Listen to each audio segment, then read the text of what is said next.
नील और साहस का पर्वत। एक कहानी जो सिखाती है कि असली दहाड़ दिल से आती है। एक शांत से गांव में, जो हरे भरे पहाड़ों और फुसफुसाते पेड़ों के बीच बसा था, एक नन्हा शेर का बच्चा रहता था। नाम था नील। नील बाकी शेरों की तरह न तो गरजता था, न ही तेज दौड़ता था। उसे तो आम के पेड़ के नीचे बैठकर अपनी पूंछ से जमीन पर चित्र बनाना पसंद था।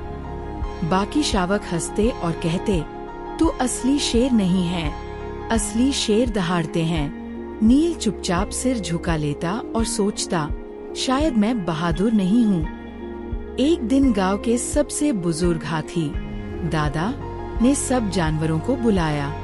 सुनो, दादा बोले, जीवन की नदी सूख गई है, पर्वत की आत्माएं शांत हैं। किसी को साहस के पर्वत पर चढ़कर महान घंटी को जगाना होगा। सब जानवर चौंक गए। साहस का पर्वत बहुत ऊंचा था, ठंडा और रहस्यमयी। कोई वहां जाने की हिम्मत नहीं करता था। कौन जाएगा? दादा ने पूछा। चीते चुप रहे, बंदर सिर खुजाने लगे, तोते भी चुप हो गए। तभी एक धीमी सी आवाज आई, मैं जाऊंगा। सबने देखा, वो नील था। तू? एक लकड़बग्घा हंसा। तू तो दहाड़ भी नहीं सकता। लेकिन दादा मुस्कुराए। साहस का मतलब जोर से बोलना नहीं होता। साहस का मतलब है जब जरूरत हो तब खड़ा होना।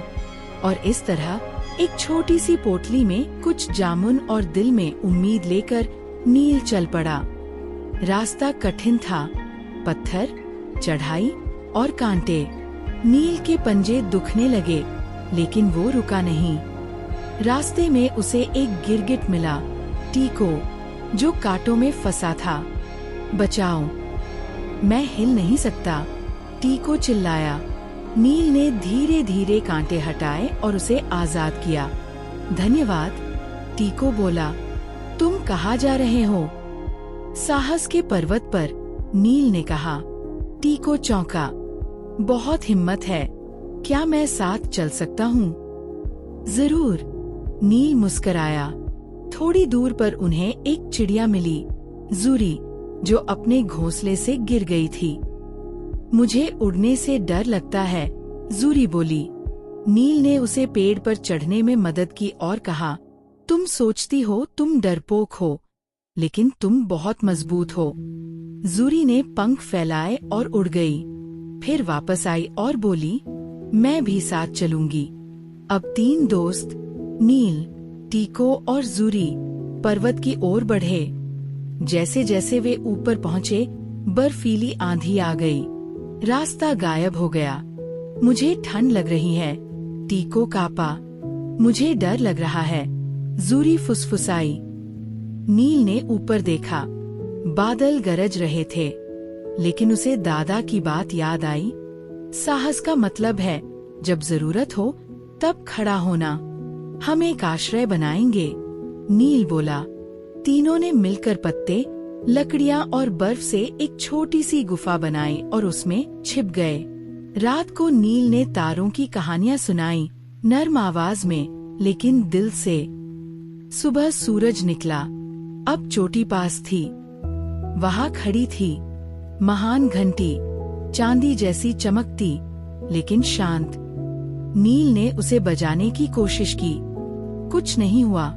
शायद इसे दहाड़ चाहिए, जूरी बोली। नील उदास हो गया। मेरे पास दहाड़ नहीं है, टीको ने कहा। वो तुम्हारे अंदर है। नील ने आंखें बंद की। उसे कांटों की झाड़ी याद आई, आंधी, उसके दोस्त, आम का पेड़, और वो छोटी सी आवाज जो हमेशा कहती थी, तू कर सकता है। उसने मुंह खोला और एक आवाज निकाली, धीमी लेकिन सच्ची, र र आ र र। घंटा चमक उठा। फिर डॉन, एक गहरी गूंजती ध्वनि आसमान में फैल गई। बादल छंट गए। सूरज की किरणें फूट पड़ी। नीचे दूर जीवन की नदी फिर से बहने लगी। जब मिलो गांव वापस आया, जानवरों ने खुशी से स्वागत किया। तुमने कर दिखाया, सब चिल्लाए, अब तुम सच में शेर बन गए हो। दूसरे शावकों ने कहा, लेकिन नील बस मुस्कराया और बोला, मैं तो पहले से ही था। और उस दिन के बाद जब भी कोई खुद को छोटा या डरा हुआ महसूस करता, वो आम के पेड़ के नीचे बैठता और नील की कहानियां सुनता। साहस, दया और हमारे अंदर छुपी उस शांत दहाड़ की कहानियां। कहानी से सीख। सच्चा साहस सबसे जोर से दहाड़ने या सबसे ताकतवर होने में नहीं है। यह दूसरों की मदद करने, खुद पर विश्वास रखने और डर के बावजूद आगे बढ़ने में है।